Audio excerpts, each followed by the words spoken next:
আসসালামু আলাইকুম রহমতুল্লাহি ওয়া বারাকাতুহু। প্রিয় দেশবাসী, আমাদের প্রিয় ওসমান হাদি ভাইকে যারা মারছে, যারা গুলি করছে, দেখুন সন্ত্রাসী কোনো দলের হইতে পারে না। যে মানুষটা মারা গেছে, এই মানুষটা এই দেশের জন্য অনেক অনেক কিছু করতে পারতো, কারণ উনার ওইরকম করার মতো জিনিস আল্লাহ উনাকে দান করছে। আল্লাহ সবারই কিন্তু সব জিনিস দেয় না ভাই, আল্লাহ সবারই সব জিনিস দেয় না। শেখ মুজিবের কণ্ঠ যেটা দিছে ওটা কিন্তু আল্লাহ আর অন্য কাউকে দেয় নাই।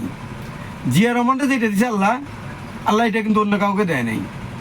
তো এই মানুষটি আমাদের প্রিয় ওসমান হাদি ভাইকে আল্লাহ যেটা দিছে, জিগার দিছে, জিগার মানে কলজাটা অনেক বড় দিছে, বিশাল।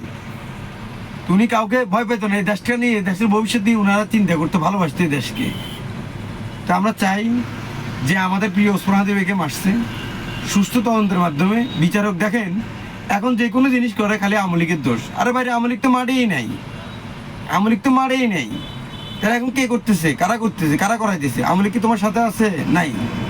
যারা এখন করাইতেছে তারা এই দেশটার ভবিষ্যৎগুলো ভালো হোক, কিংবা দেশটা সুন্দর হোক, দেশটার মধ্যে শান্তি শৃঙ্খলা আসুক, তারাই ওইটা চায় না। দেশ বিরোধী কিছু শক্তি এখনো রয়ে গেছে এই দেশে। তারা চায় না দেশের মানুষগুলো ভালো থাকুক, দেশটা ভালোভাবে চলুক, দেশটা ভালোভাবে আগামী প্রজন্মরা দেশটা ভালোভাবে মোটিভেশন করুক, এটা তারা চায় না। তো আমরা চাই যারা এই খুনের সাথে, যারা এই হত্যার সাথে জড়িত, তাদেরকে সুস্থ তদন্তের মাধ্যমে বিচারটা হোক।